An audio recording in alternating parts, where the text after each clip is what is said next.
Moi kaikille, ja tervetuloa seuraamaan mun maideita. Nalle. Se oli edelleenkin mun maidei. Uskokaa te jälkää, se on mun maidei. Ja Nalle aina yrittää niin, varastaa mun maideit.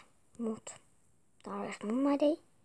Mut se tietää mitä aikana mä aion antaa tän sen maideiksi. Mutta nyt hetken. Mun maidei, mä käyn nyt. Mä en saa puhua. Mut mä menen nyt näytän teille kaikki hepot, niin mennään tuonne päätalliin. Se on tossa niin. Joo. Mut mä en saa siellä kauhean hyvin kuvattua, koska no ei oo mitään paikkaa. Ei siis tossa päätalli. Nyt aukeaa.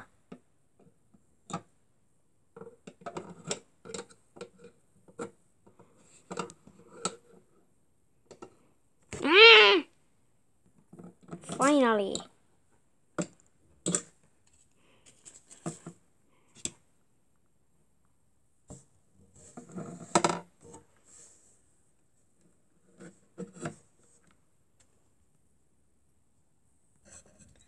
Eli nyt kun me tullaan vitsin kamera. Niin siis nyt kun me tullaan tähän.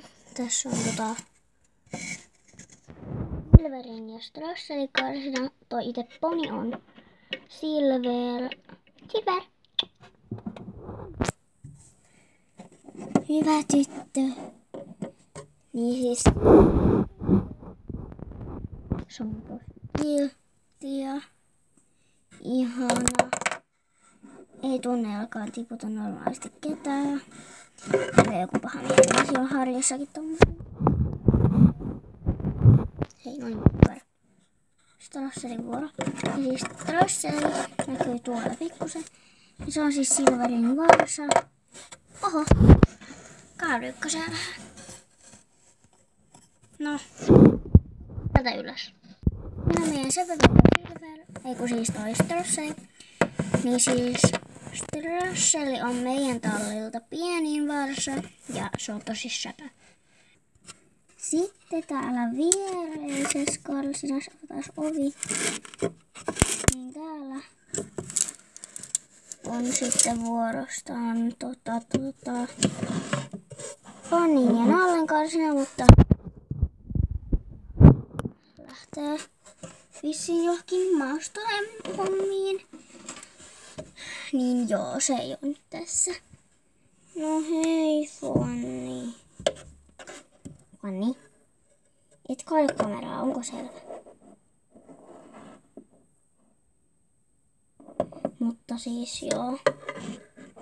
Fanni on hyvin usein kiinni. Fanni!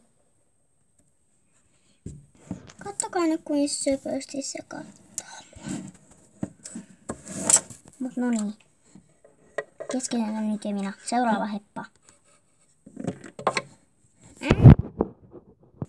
Täällä on tyhjä ponikarsina, koska tänne tulee toiselta tallilla välillä heppaa tai yhtä ponia. Niin joo. Tässäkin on tämmönen tyhjä karsina. Ai. Ja sitten täällä on tyhjä liimu, kuten varmaan näkyy tossa. Sitten on jotain suitsia ja satulaa. Tuossa on tosta rikkinäisestä punaisesta liimusta osa. Tuossa on siitä myös tommonen osa. Toi. Sitten on hattu. Sitten on no, minä.